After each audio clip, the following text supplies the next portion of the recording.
Hello students, welcome to part 10 of the chapter Electrochemistry. In this chapter we are going to see about batteries. Batteries are nothing but galvanic cell. That means it converts chemical energy into electrical energy. So what is the criteria for a galvanic cell to be made into a battery? So all galvanic cell cannot be converted or used as battery. There are certain criterion that has to be completed or that has to be fulfilled in order to make it into a battery. Let's see what are they, so that you can use it appropriately. So these are the three criteria: steady voltage, lightweight, and compactness. And according to the use, there are two types of batteries. We can divide batteries into two types. The first one is primary. Primary batteries are those batteries that cannot be recharged. Whereas in the secondary batteries, we have an option of reusing it by recharging the battery. So batteries are of two types. First one is primary and the second one is secondary. Primary means you cannot recharge it, whereas on the secondary, you can recharge and reuse it again. So we will go into the details of primary first. So primary batteries, the first battery as an example is dry cell or Laclanche cell. This is one such example you might have seen such batteries. So why it is called dry cell? Everything is in solid form or in paste without leakage.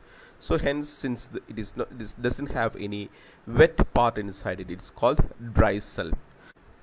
So that means we have wet cells and dry cells. So for dry cell, there will be an external cup which is known as anode, zinc cup which functions as anode. So on this, what type of reaction is taking place? It is oxidation. So it is a zinc cup, and inside the zinc there will be a small insulator at the bottom. This will separate anode zinc cup with the cathode, which is a carbon or graphite rod which functions as cathode. So we have a cup that is made up of zinc which functions as an anode, then cathode which is made up of carbon or graphite separated by an insulator. Now surrounding to this carbon cathode, there will be a mixture. It's a paste of MnO2, carbon powder, and ammonium chloride and zinc chloride that functions as electrolyte, that is filled in between cathode and anode cup. Then further, to avoid the leakage, we will make a seal and a cap. So this is the entire structure of the battery that you see, Laclanche or dry cell. Let's see what type of reaction is taking place at the anode. At anode, zinc, which is a part of zinc cup, loses 2 electrons and goes into the solution as Zn2+. Goes into the solution as Zn2+. Now at the cathode, it is Mn, which is in +4 oxidation state, that is going to be reduced. So Mn that is in +4 oxidation state goes to +3. So Mn, we have Mn in the center, and on the right we have oxygen, and on the left also we have oxygen. So this forms the structure of MnO2. Mn, on the right we have double bond, whereas on the other side the double bond of O is broken of MnO2 and a H comes in, and this H is obtained from ammonium ion. Thus MnO2, which was in +4 oxidation state, has now changed into +3 oxidation state.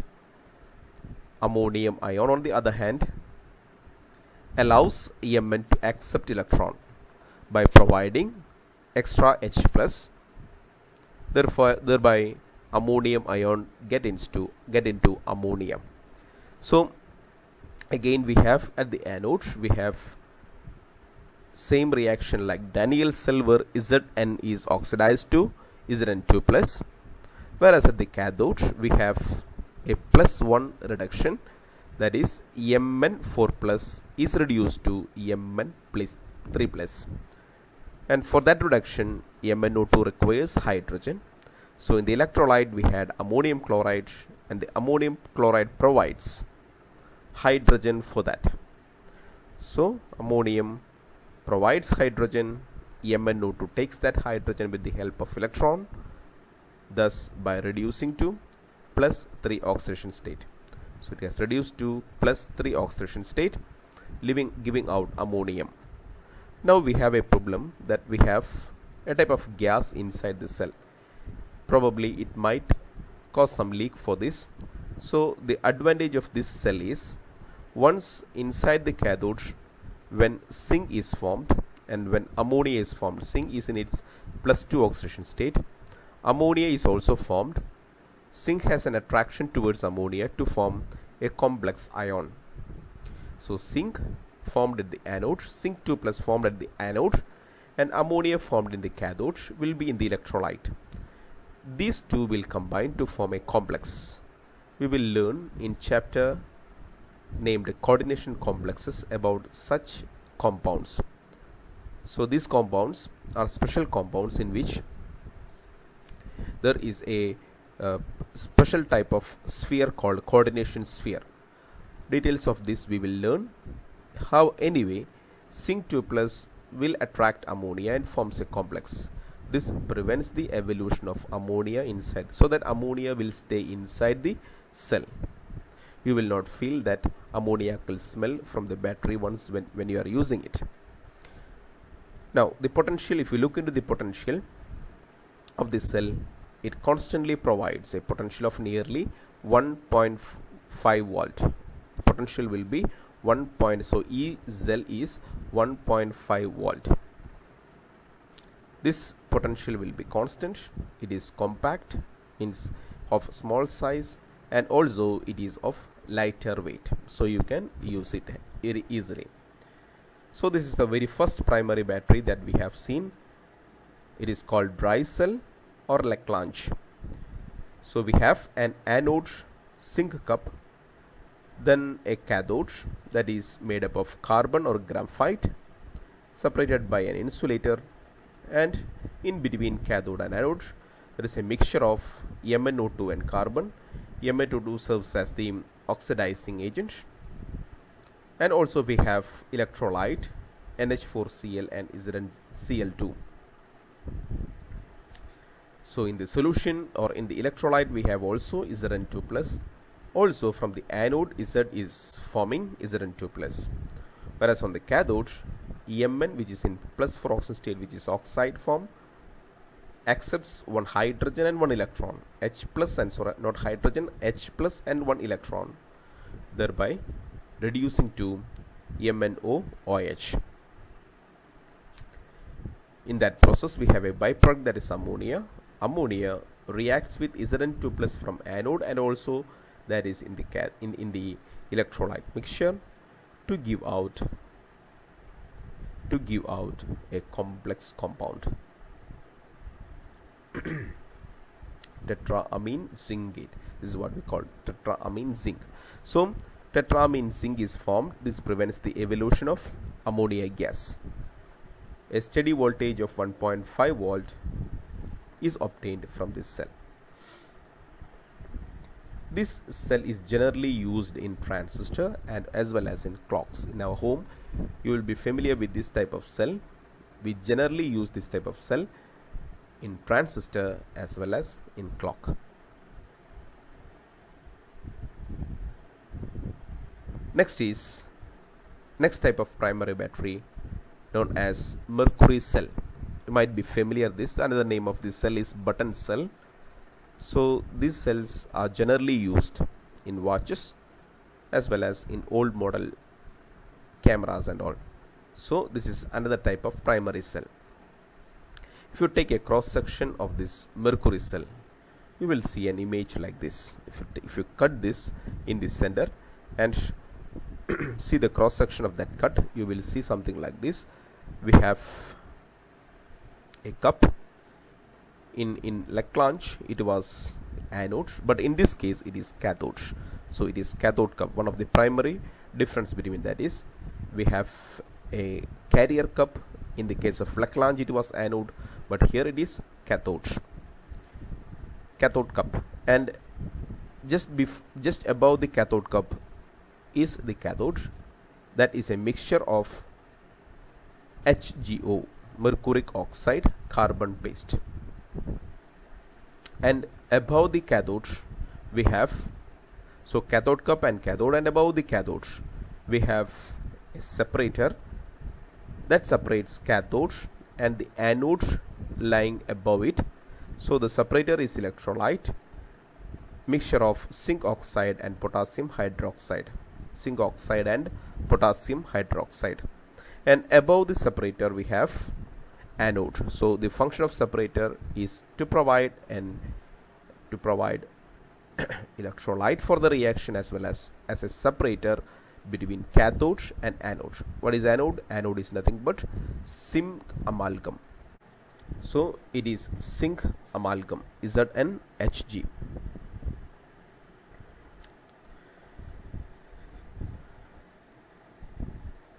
Okay, and we have above that an anode cap. So we have anode cap. So first we have cathode cup that holds cathode. Above it is a separator. Then then we have anode. Cathode is HgO carbon paste, whereas anode is zinc amalgam. And electrolyte, that is also a separator, is a mixture of potassium hydroxide and zinc oxide. Now what you see here on this button cell is the one that is protruding outside, that is insulator, gasket or insulator. So gasket or insulator will help to protect leak from the button cell or from the mercury cell. Let's look what type of reaction is taking place at anode. Anode is oxidation, and it takes place with the help of OH minus ion in this separator. So we have potassium hydroxide here. With the help of OH minus ion, zinc is undergoing oxidation to zinc oxide. So zinc 0 is going to zinc 2 plus, or combining with oxygen to form zinc oxide. At the same time you are getting H2O plus 2 electron. So hydroxide ion get into H2O molecule. So in the cathode, on the other hand, which is a paste of HgO and carbon is a support. So HgO, which is in +2 oxidation state, mercury is in +2 oxidation state, will go into 0 oxidation state by accepting 2 electrons. So whatever is coming out here is accepted by HgO, and whatever is going in here is coming out as OH minus in cathode. So whatever is accepted as a reactant here is the products on the cathode, and whatever is in the anode as products is reactants in the cathode. So this is how you have to remember. Zinc, OH minus from the separator will form zinc oxide plus 2H2O plus 2 electron, and HgO on the other hand will accept H2O and 2 electron from the anode, and it gets converted into Hg plus 2 OH minus. So in the earlier case it was zinc and manganese, and in this case it is zinc and mercury. Zinc is oxidizing, mercury is reducing. Overall reaction, you can see zinc plus HgO giving zinc oxide plus Hg. So apart from the previous one, the advantage of mercury cell is that there is no ions involved in the overall reaction. Though there is ions in the half cell reaction, in the overall reaction there is no ions involved. This helps cell to give a steady voltage, perfectly steady, that is 1.35 volt. advantage of mercury cell is that cell potential remains constant during its life because reaction does not involve any ion in the solution. It is mainly used in watches, hearing aids, etc. So the main advantage of the mercury cell over the other primary cell is that it provides a steady voltage throughout its life. So this is one of the biggest advantage, because in the overall reaction there is no ions involved. So let's recollect again. So primary battery, the first one was Laclanche. In the Laclanche we saw zinc getting oxidized to Zn2 plus, and manganese dioxide is getting reduced to MnOOH. H is obtained from ammonium ion, which is going into ammonia as product. Whereas on the other side, in the mercury cell, we have zinc again as Zn2 plus, but this time it is not just Zn2 plus, it's with oxide. It's not an salt but an oxide. Zn2 plus. In the process, he accepts electron from OH minus, giving out H2O and 2 electrons.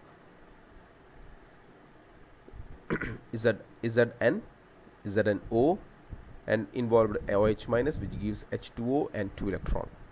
On the other hand, HgO accepts those two byproducts, that is H2O plus 2 electron, to form Hg and 2 OH minus that was consumed in the anode. So the net reaction does not have any ions. This is the major advantage of mercury cell over the other primary cells.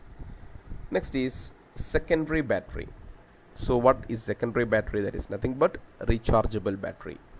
One of the famous example for secondary battery is lead storage battery that we use in our home for inverter, for automobiles, etc.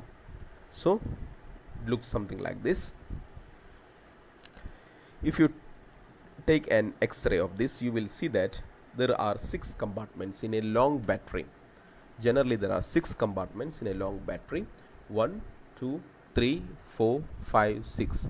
Each compartment is a cell. Each compartment is a cell and is connected in series. So each compartment has a potential of 2 volt. Since they are connected in series, altogether they will be 12 volt from the battery. If you take one cell from here, I am taking just one cell because it is the same for all. So to represent an individual cell, I am taking, or I am magnifying one cell. You will see that there are 3 plates, one in red, one in blue and one in yellow, that is separating these 2 plates. So what is red? Red is lead grid.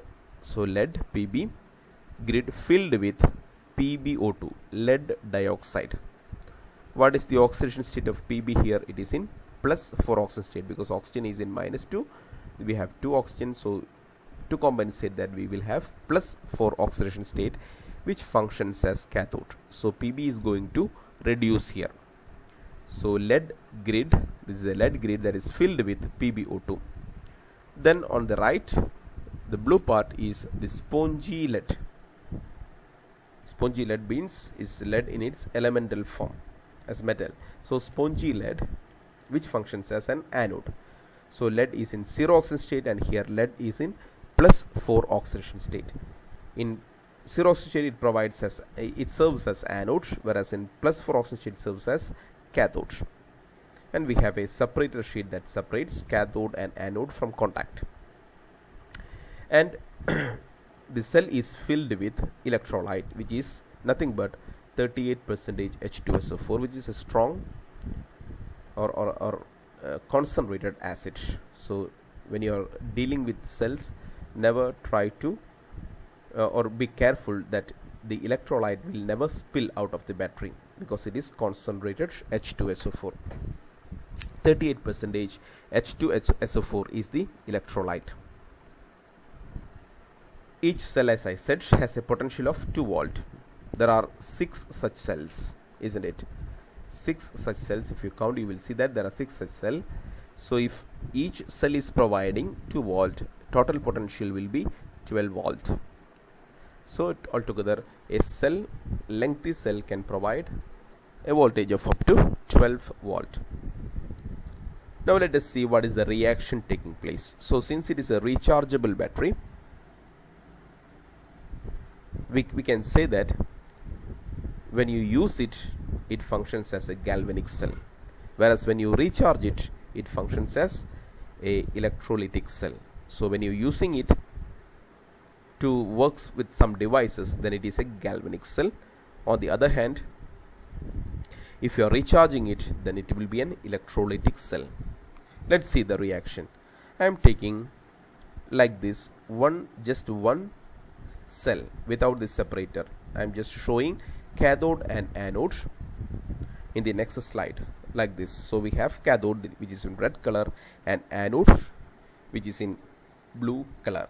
As I said, cathode lead is in plus for oxidation state, or it is filled with PbO2, a lead grid that is filled with PbO2, and we have anode, which is spongy lead, and in the solution we have H2SO4, and it generally ionizes in water as H plus and SO4 2 minus ions.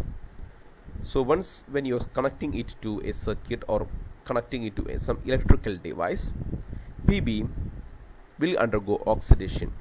So it will leave 2 electrons out, and while giving out 2 electrons, Pb becomes Pb2 plus. Since the solution has sulfate in it, immediately sulfate will get attracted to Pb, and get deposited as Pb or lead sulfate, PbSO4. PbSO4 is not soluble in water, sparingly soluble, so it will get deposited just near to the anode or on the anode. Lead sulfate will get deposited on the anode.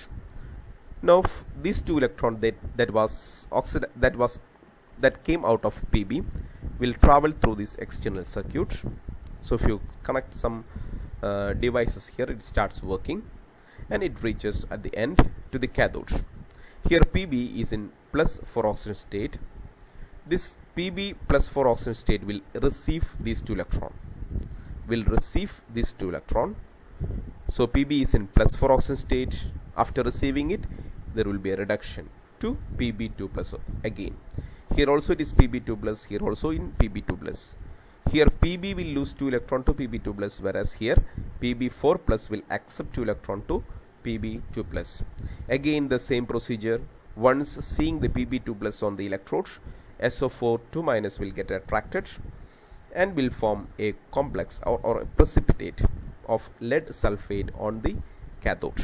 So both anode and cathode is having lead sulfate precipitate. What happens to O here? Oxygen, since so what happens to O? Since lead is taking sulfate from sulfuric acid, the sulfate is from sulfuric acid, one sulfuric acid will leave 2H plus. Here also sulfate, again it will leave 2H plus. So if 2H plus is gone, that 2H plus will combine with 1O to form an H2O.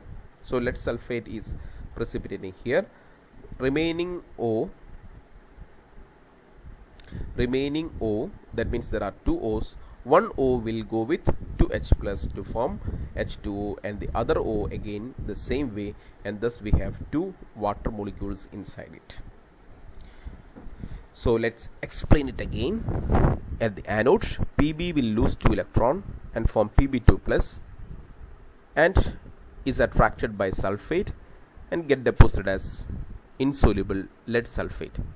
The 2 electron will goes through the external circuit and enters the cathode, where Pb4 plus accepts 2 electron to Pb2 plus, again get deposited as lead sulfate because sulfate is attracted toward Pb2 plus. Oxygen on the other hand, which is in the cathode along with lead, will go into the solution as water, H2O liquid. So at anode, what is the reaction? So the basic thing is you have to have an idea about what is going here. If you have an idea in your mind, then it is very easy to write the reaction. So what is happening at the anode? At anode, lead, which is spongy lead, or you can write just S, that is solid lead, will give away 2 electrons and attract sulfate. So spongy lead will attract sulfate, forming lead sulfate, which is solid, that is precipitate on the electrode and leaving out 2 electrons. Whereas at the cathode, this 2 electron comes and reduces Pb. So Pb, which is in +4, attracts sulfate and forms PbSO4. In the process, O from PbO2 has to attract 4 H plus ions to form 2H2O water.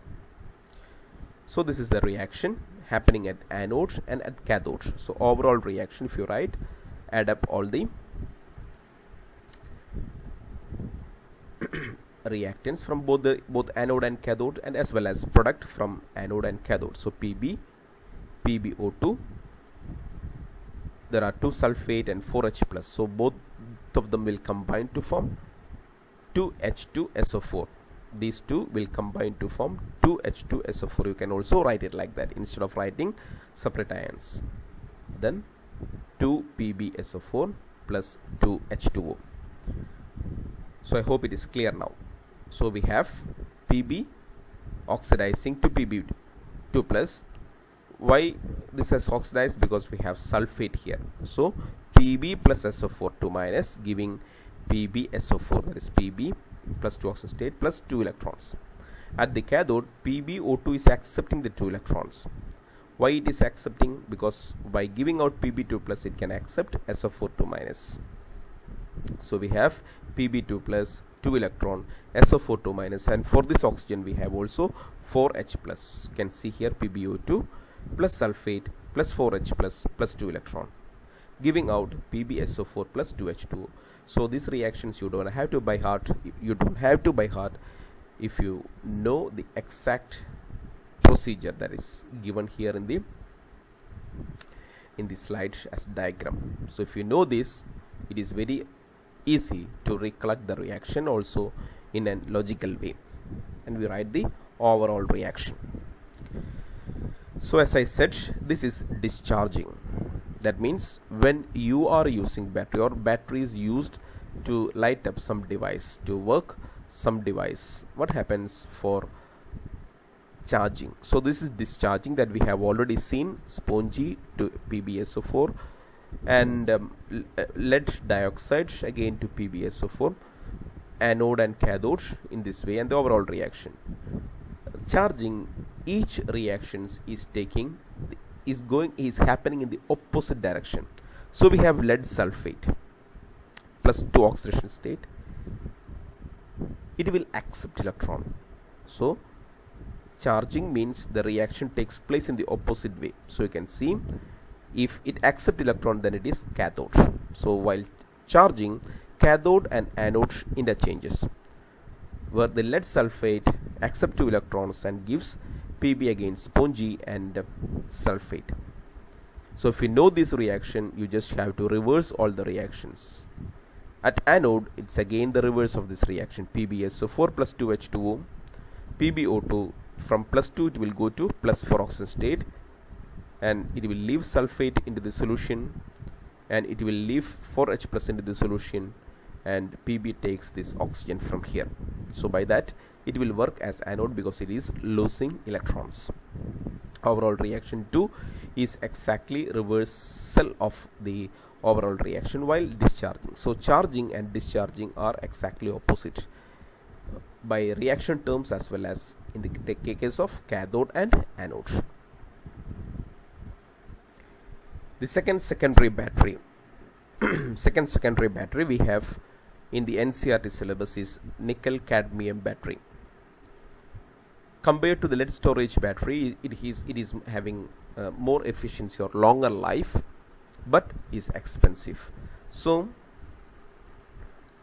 we have nickel-cadmium battery, which has a longer life than the load storage cell but more expensive. We don't have to study in our syllabus, we don't have the anode and cathode reactions, but we have net reaction. So nickel-cadmium, you can see it from here, cadmium is functioning as anode because cadmium is oxidized to its oxide, cadmium oxide, and nickel is the cathode. So nickel hydroxide, which is in +3 oxidation state, has 3 hydroxyl groups. So nickel, which is in +3 oxidation state, you can see it from here, there are 3 hydroxyl groups. That means nickel's oxidation state is +3, will undergo reduction to nickel dihydroxy, so hydroxide. So you can see nickel has only 2 hydroxides, so it will be in +2 oxidation state. In the process we will have one H2O, so we have to balance. So this is the reaction. We have to study only the overall reaction. What is the advantage? It has a longer life than lead storage cell. What is the disadvantage? It is very expensive. There is also one more cell called lithium ion cell. So we use lithium ion cell mainly in mobile phones.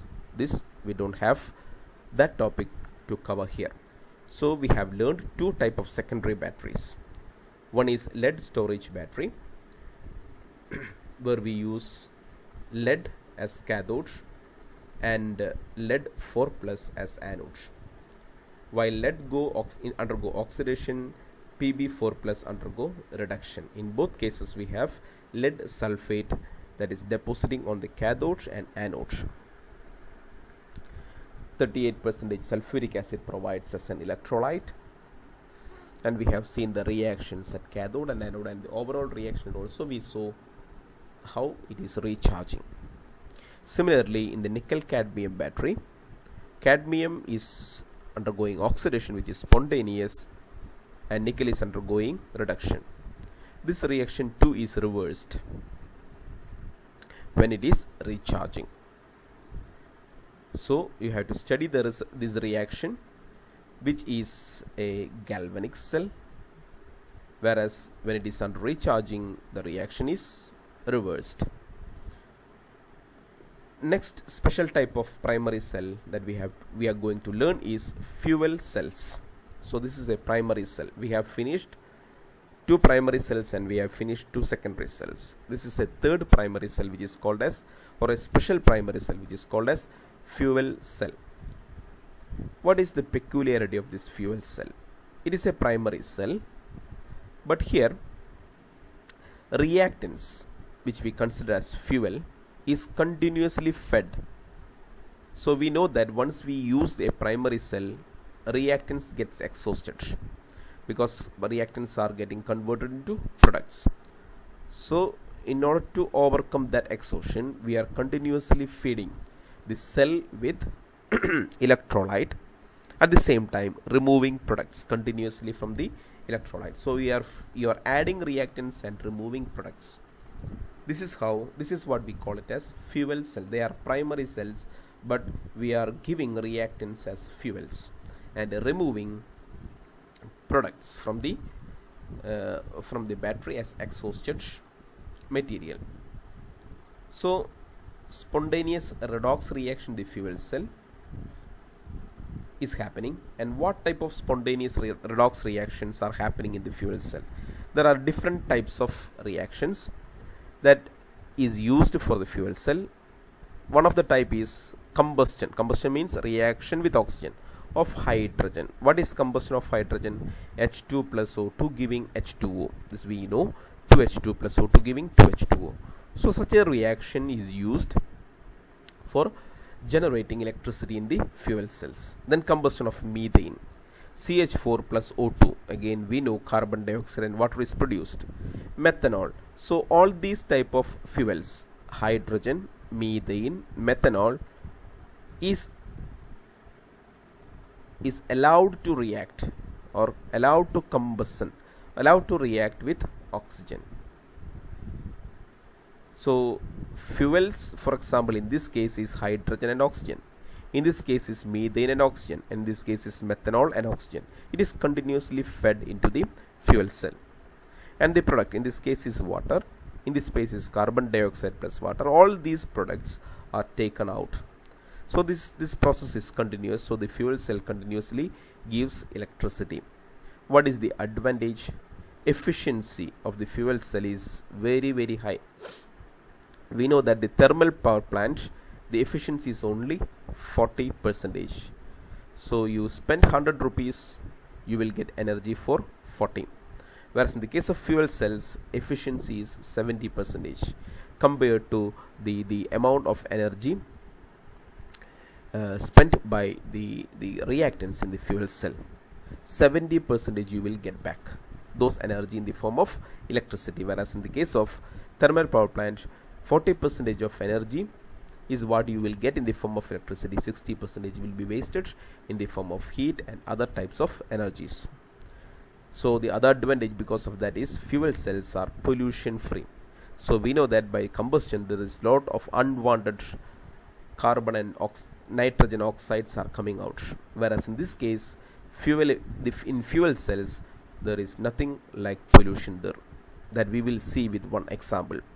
First one, we are going to see example of fuel cell, the reaction between or the combustion of hydrogen, O2 and H2. Reaction between O2 and H2. So this is the design of a fuel cell. This is a rough design. So in this design you can see that there are 3 chambers. One is chamber for hydrogen, the other one is the chamber for oxygen, and we have a third chamber. Through this chamber water will come out. All the 3 chambers are separated by some metal strips here. We will see what are they. This metal strip that separates these 2 chambers, oxygen, and this is the electrolytic chamber, is functions as cathode, and this strip functions as anode, that separates between hydrogen and the electrolytic chamber. So what are these strips? These strips are porous carbon which is incorporated with catalyst platinum or palladium. Both will do. So these are just these strips separating the chambers are just porous carbon. So it will allow slowly the gas to diffuse through it. At the same time it has platinum or palladium incorporated in both cases. Platinum or palladium incorporated into it. So this serves as catalyst for the reaction, for the anode and cathode reaction. Now what is in the central chamber? Central chamber is concentrated NaOH plus H2O. So it's a solution of concentrated NaOH. On the left, in the anode chamber, we have hydrogen gas that is passing through this strip that is having platinum as catalyst and which is made up of porous carbon. On the right, we have oxygen gas supplied which enters through this porous carbon electrode having platinum or palladium as catalyst, and the reaction takes place on the surface of the electrode. What is the anode reaction? At the anode, as we saw, it is hydrogen gas. Hydrogen gas will react with OH minus in the solution, in the electrolytic solution, OH minus to give 2 H2O plus 2 electron. So how can you make it simple? So as we know, in this solution, here in this solution we have water. To make this study easy, so in this solution we have water, and water has 2 parts. One is H plus and other one is OH minus. What is going to be oxidized? H2 is going to be oxidized. It has to give out electrons. For that, it has to attract electron rich species, that is from the water, that is OH minus. So hydrogen is reacting with electron rich part of water, that is OH minus. By doing so, it gives out electron from hydrogen, that is each H atom will donate electrons, that is 2 electrons. This is how you can simplify to study this. What happens in the cathode? It is oxygen, and what is left over in water? It's already reacted with OH minus. What is left over is H plus ion. But the problem is the solution is OH minus, so there won't be H plus ion. So it will react directly with water. Let's see. Oxygen will react directly with water, and it takes away H plus from it. Since it is an basic solution, there is no H plus here. So what he can do is he can attack directly the H plus side of the water. So in the reaction you can write O2, whatever you got from the left, that is 2H2O plus 4 electron giving, so it has taken up H plus. What is remaining? It is 4 OH minus. Though the exact reaction is not like, but for the sake of studying easily, you can think like that, like H2 which gives away electron will attack the electron rich part of the water, OH minus, and give H2O plus 2 electron. Oxygen on the other hand is accepting electron, so it requires the oxidized, that is H plus part, so it will attack H plus, take it, and the remaining part will be formed here, that is 4 OH minus, the overall reaction. So in order to balance this, I have simply doubled this to make the electron balanced, number of electron balanced. So net reaction is 2H2 plus O2 giving. So if you look into the net reaction, this is a famous reaction of the oxidation of hydrogen into water. 2H2 plus O2 to H2O. So the product formed is allowed to evaporate. So fuel is continuously fed, and the product formed is allowed to evaporate through this chamber. This evaporated water does not contain any impurities. It will be pure. That evaporated water can be condensed and used for drinking. So because of this advantage, fuel cells are generally powering cells in spaceship. For people going into the space, they use fuel cells to power the spaceship. What is the advantage? From the cell they will get the energy, and the water vapor produced in the fuel cell is condensed to drinking water for the astronauts to in this. So those who are traveling in the spaceship can use this water for drinking, that is evaporated from the fuel cell. So you have, by the fuel cell we have energy plus drinking water. So this is about the one of the special primary cell, that is fuel cell, where fuel is continuously fed and products are continuously removed. We had oxygen and hydrogen cell as an example. We have two chambers, and on the electrodes we have two electrodes, one cathode and one anode. Both are of same material, that is made up of porous carbon and is incorporated with platinum catalyst. They will mediate the anode and cathode reaction.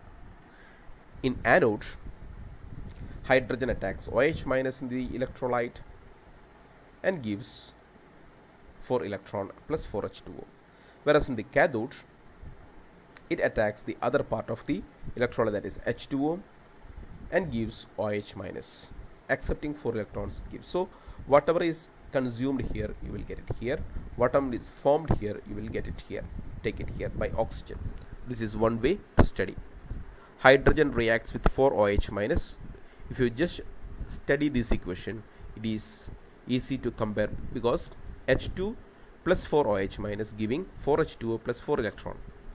Now oxygen is using these products, 2H2O, 2H2O4 is the only difference, 2H2O plus 4 electron giving out 4 OH minus. So we have also discussed about the advantage of this after knowing the net reaction. Next topic is corrosion. What is corrosion? We know that metal surface coated with their oxides or salts can be classified as corrosion of metal. So in the case of metal, Metal surfaces are coated with the time. If we are exposing it to the atmosphere, it will be coated with oxides or their salts. For example, rusting of iron. You can see a new iron chain and the old one. You can see after exposure to the atmosphere, it has started corroding. Similar is the case with silver. Tarnishing of silver is another example. With the usage, you can see a layer of oxide forming on the surface of silver fork. Similarly, copper and bronze. Statue of Liberty, when it was constructed in 19th century, it was having the color of copper. Now it has turned into green. So the corrosion, the process of corrosion in each case is very complex. Very complex reactions is happening here that results in corrosion. But we will try to learn the process of corrosion in a simple manner. So what is the disadvantages of corrosion? Main disadvantage is economic loss, enormous damages to bridges. So if we have problems to buildings, bridges and ships, then there is always a problem. There is always a risk of is the accidents that is causing due to the corrosion or compromise on the strength of these buildings, bridges and ships. So not only economic loss, but also it is unsafe to use buildings or bridges or ships that is corroding. So let us look into the details of rusting of iron. Rusting of iron. We have a piece of iron. On the iron surface we have a drop of water, and the iron is exposed to the atmosphere. Both water and iron is exposed to the atmosphere. So in the case of rusting of iron, you might have heard that it is always better to prevent iron if it is not properly protected with using paints or something like that. It is always nice to prevent it from water. So what happens if the iron is coming in contact with water and atmosphere? Iron, on the surface of iron, there will be a lot of iron atoms. These iron atoms undergo oxidation. So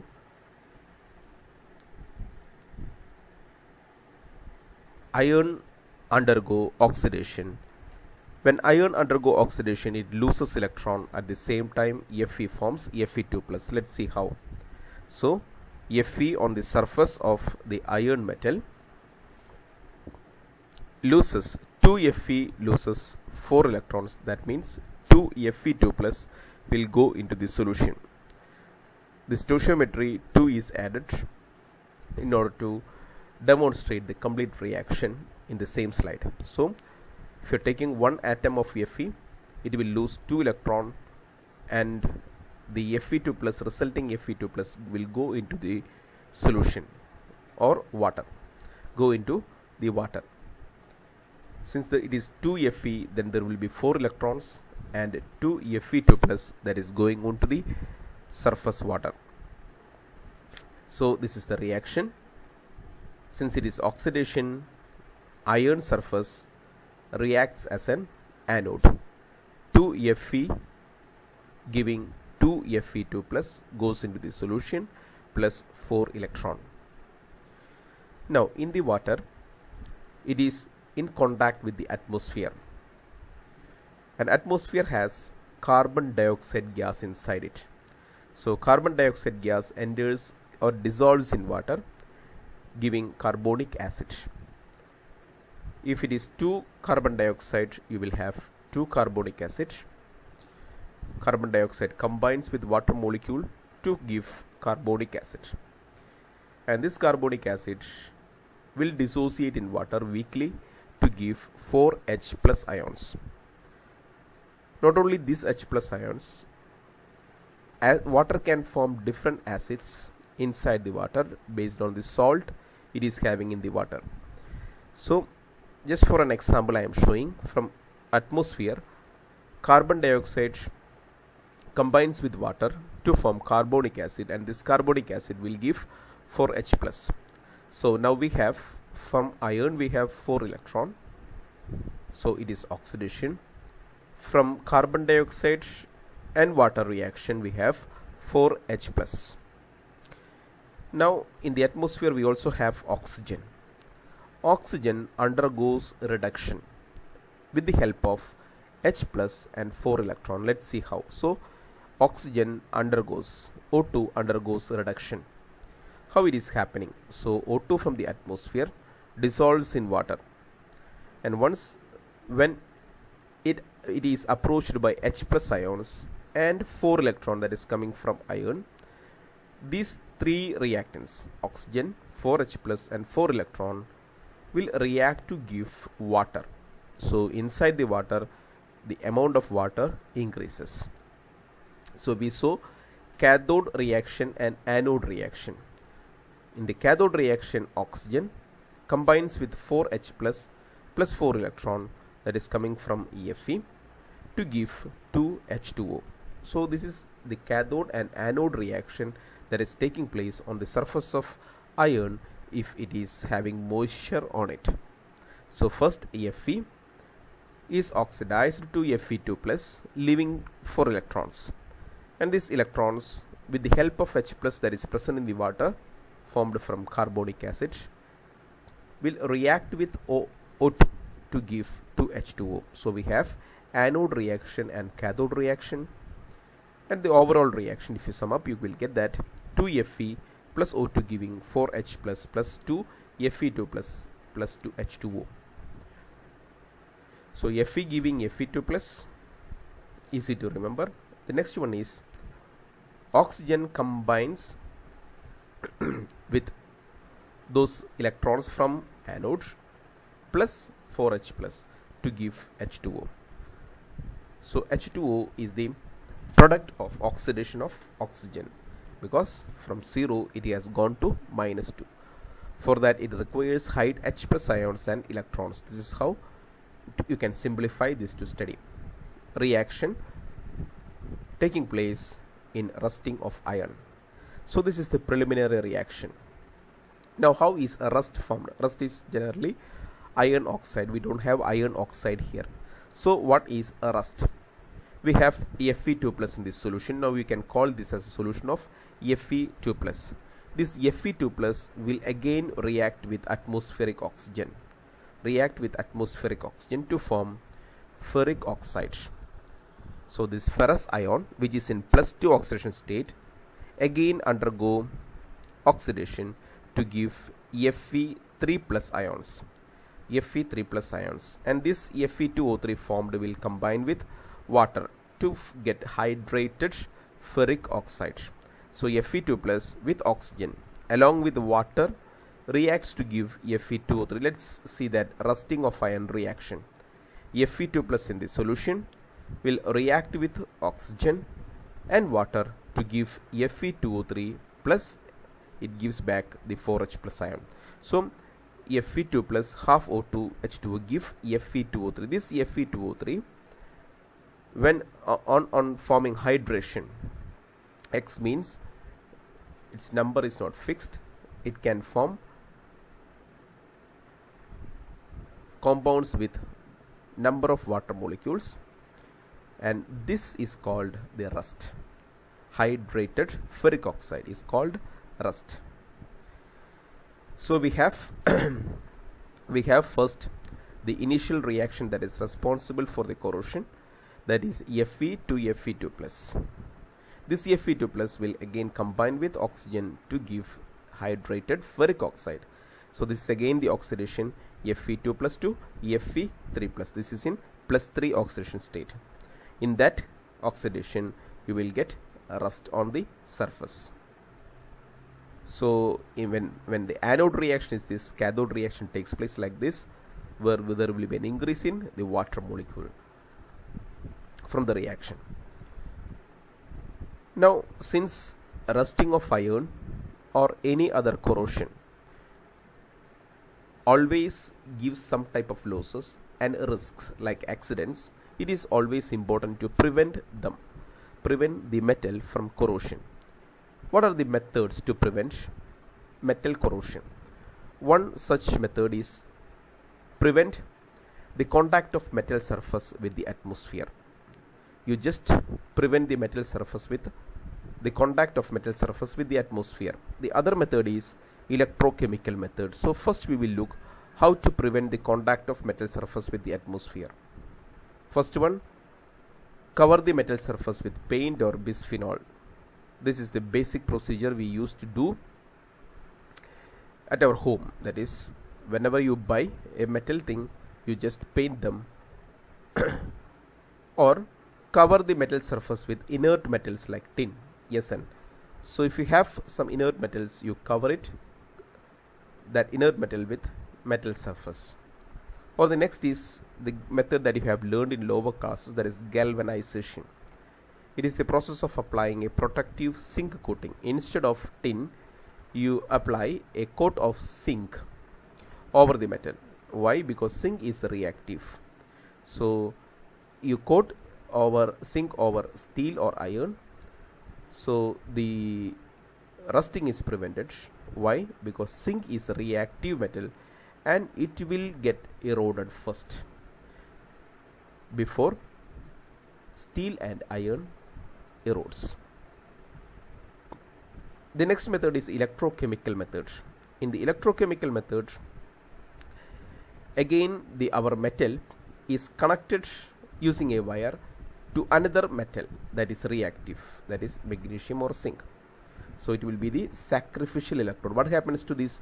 If I am connecting iron with magnesium or zinc, what happened to magnesium or zinc?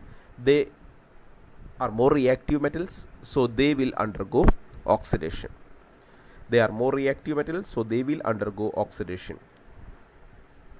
Thereby, the metal of our interest will be protected.